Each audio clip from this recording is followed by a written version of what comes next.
the UFO messiah who exposed Area 51, it's in Nevada, secret operation. If people are new to this information and haven't come across it before, I think a lot of people will know about Area 51 now.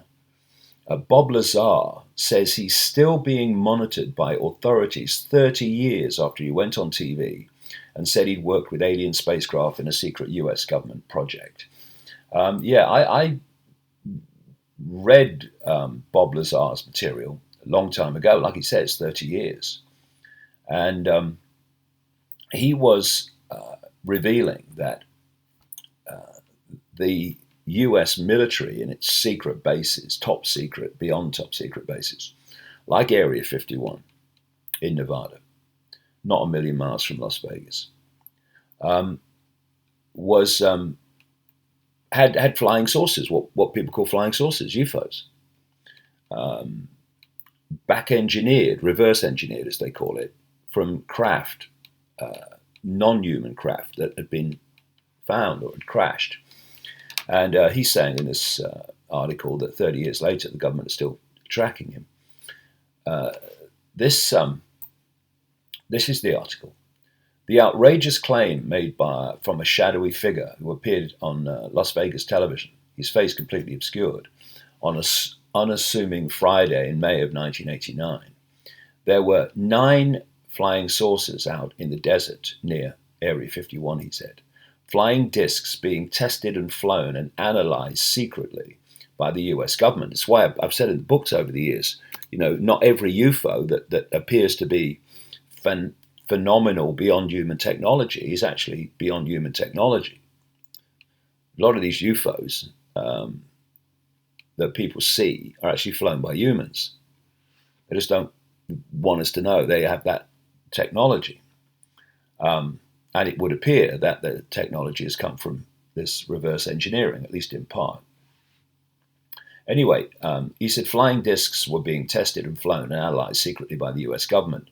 He'd seen them, this mystery man claimed, and not only that, he'd worked to reverse engineer the propulsion systems on aircraft that would have been totally impossible for US officials to have created themselves.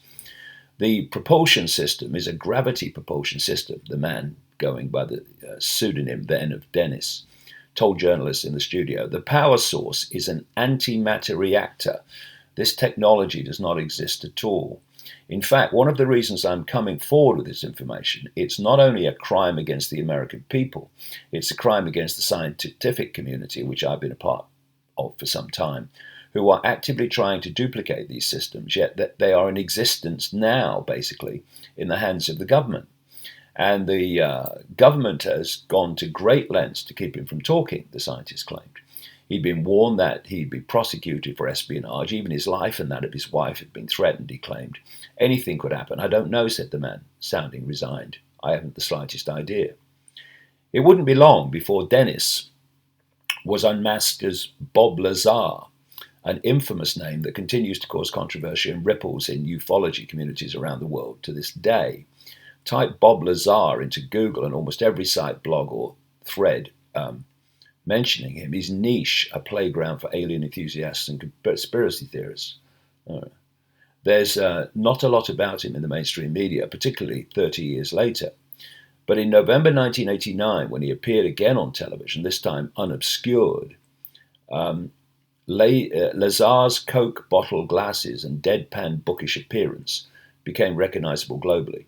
His claims about working near Area 51 at a hangar called S4, where he insisted he'd seen alien aircraft fitted with tiny seats and constructed with a then discovered material called Element 115, brought news crews from all over the country and the world, and throngs of tourists hot on his heels. And what he's saying, this is a mainstream report that I'm reading here from the London Daily Mail. And it goes on to say that he is saying that all these years later, he's still being tracked by the government. And then you look at you know, proper journalists, one of the few left on American cable television, Tucker Carlson, who's had people on in the last 6 months or so to seriously discuss the fact that the Pentagon and the American military have caught on radar the appearance of craft on their military radar, the appearance of craft that are moving at speeds that no human technology that we know is even close to be capable of. And even more remarkably, changing direction quickly and sharply at those speeds. And Tucker Carlson, who's had people on who've been talking about this, has asked the obvious question: why would the Pentagon not investigate credible radar footage, recordings of these craft recorded by their own military, their own pilots? But of course, whether it's the Bob Lazar story or whether it's what Tucker Carlson's talking about, the answer is the same. They don't want us to know that the world has been visited and is visited and interacted with by non-human races of various kinds, and that this has been going on throughout known human history. And when you look at the ancient accounts in the various cultures around the world, you are seeing the phenomena that is reported today, including alien, quote, abductions, being reported in these ancient accounts using the language and the symbolism of the time. So, for instance, today we have this vast cumulative